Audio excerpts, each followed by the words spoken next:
juillet 1927. Où ça? À Ouloumi, place.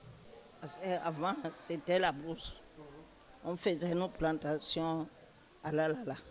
Les miennes, les Pongoué. Ce sont eux qui étaient ici. D'ailleurs, ma mère est femme. Mon père est mienne. Hein? Puisque les miennes épousaient beaucoup de femmes. Par exemple, moi, ma mère est femme. Mon père est mienne. Femme de l'estuaire. Et ils sont où? Le père, Le village de maman? c'est l'autre côté, en Chinchua. Je crois que l'éducation de base sert de beaucoup. J'ai été éduquée par ma grand-mère qui était protestante et ma mère. Ma mère aussi, elle était une femme très douce, avec un très bon cœur, s'occupait de ses enfants, la couche, les accouchements, les machins, tout, au 5e arrondissement. Je crois que, je ne sais pas si c'est les catholiques, les protestants aussi sont arrivés presque au même moment.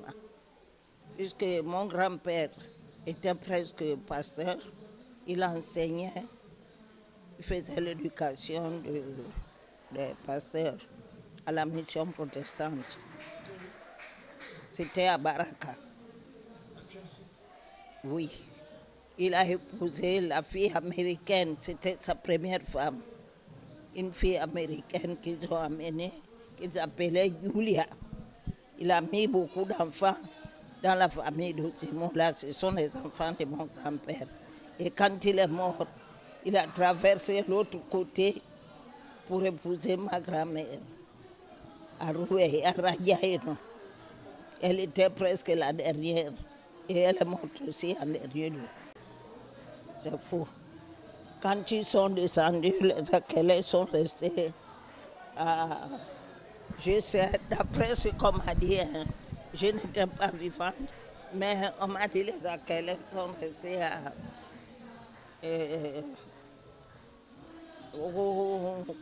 Donc il y a. Non, les Akélés sont restés à Kangou. Les Akélés sont restés là-bas. Ce sont les miens qui sont arrivés, les premiers, les Agékaza. Ce sont eux qui sont arrivés. Il y a les Adonais, il y a les Agékaza, il y a tout le monde qui sont arrivés. Il y a les Radjaïno, les Adonais, les Agwenkowa, les Agoulamba, il y en avait plein de grandes familles miennes ici.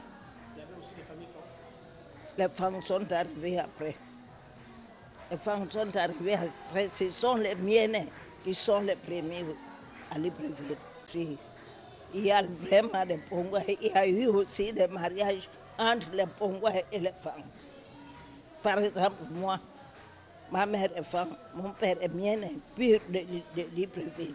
Léon, quand il est arrivé au pouvoir, j'étais là, preuve que c'est lui qui m'a fait appel pour aller travailler avec elle. J'avais passé le concours d'être infirmière à l'hôpital. J'ai réussi au concours.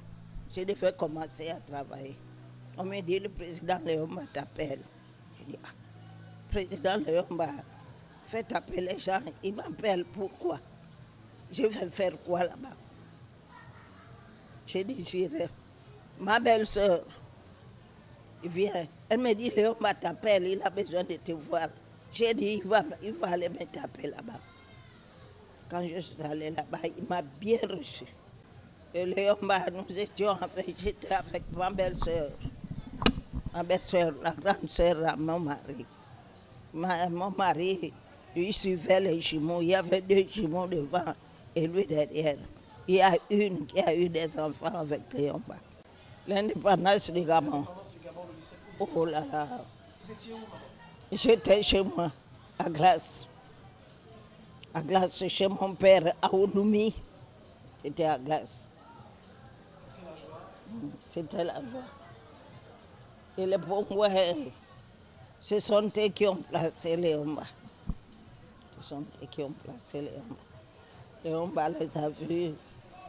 Il a dit, je voudrais être président, voilà notre pays n'a pas de président. Ils l'ont accepté, parce qu'il habitait avec eux.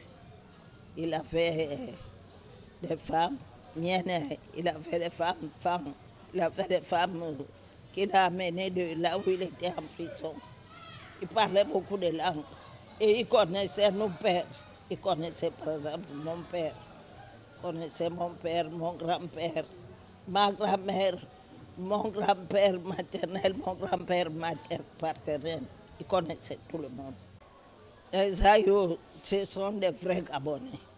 Quand il y a un vrai problème qui se passe chez toi, tu es obligé de t'infiltrer là-dedans. Les aïeux ont fait beaucoup de politique, beaucoup, beaucoup. Par exemple, moi, j'ai fait 24 ans d'Assemblée nationale et j'ai fait 12 ans ou 14 ans de la mairie. Tu sais, en politique, on ne parle pas de tout. Au fond de mon cœur, j'ai des gens qui m'ont marqué, les gens avec lesquels nous avons eu à travailler, à faire des choses, à s'occuper des quartiers, tout ça là. Par exemple, là, s'arrêtait là où était ma station là. C'est ma station qui était là. Il n'y avait pas de... Au cours de ma carrière politique, qu'est-ce qui m'aurait marqué? Je dirais, j'ai toujours travaillé en confiance avec les gens qui étaient avec moi ensemble. J'étais PDGiste, j'étais la première femme membre du bureau politique. Et j'ai travaillé avec eux pendant longtemps. Je dirais à mes enfants de s'attendre. Rien n'est impossible dans la vie. De s'attendre, de se conseiller et d'aider les gens qui... Hein, de se conseiller et d'aider les gens. Moi, je dirais que chacun commande pendant sa période. Et en commandant, qu'il associe les autres. Il faut associer les autres. Tu ne peux pas faire la politique seule. Tu es obligé de le faire avec les gens. Donc il faut les associer, il faut les appeler, il faut discuter avec eux. On m'a envoyé, j'ai appris ma politique en Allemagne. Mais quand je suis arrivée, les gens m'ont dit, ils sont allés dire, allez, on va, Madame Ayo, discute avec les opposants. J'ai dit, on me l'a appris qu'il faut discuter avec les opposants. Peut-être quelqu'un, il est opposant contre une seule personne, il n'est pas opposant pour toute la société. Donc, je suis allée, j'ai expliqué, je dis oui, je discute avec les opposants. Je suis PDGiste, mais je discute avec eux.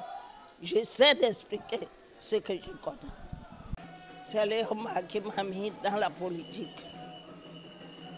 J'ai passé un concours à la santé, je devais être infirmière. J'ai réussi au concours, je devais partir. C'est là qu'il a envoyé quelqu'un pour m'appeler. Il cherchait une fille qui parle mienne et femme. Il a envoyé quelqu'un pour m'appeler, je suis allée. Au début, j'avais un peu peur, ma belle-sœur a dit allons. Je suis partie avec elle. Il m'a très bien reçu, il m'a conseillé. Il m'a dit je t'envoie en Allemagne, tu iras apprendre là-bas. Les chambriers étaient encore à l'école. Je suis allée dormir chez eux. Nous sommes passés en Allemagne. Et on nous a informés là-bas, on nous a formés sur le plan politique. Et c'est très bien. C'est le sang de ma grand-mère. La mère de mon père, à 100 ans, il marchait sans bâton. Moi, à 90 ans, j'ai pris le bâton. C'est le dernier enfant de Rajaeno, de l'autre côté. Son mari a épousé d'abord une Américaine noire que la mission protestante a menée. Et l'Américaine, quand elle est morte, il a dit, je ne peux pas rester célibataire. Il a traversé l'autre côté pour aller épouser ma grand-mère. Et ma grand-mère, à 90 ans, presque 100 ans, Il a vécu 115 ans. 115 ans.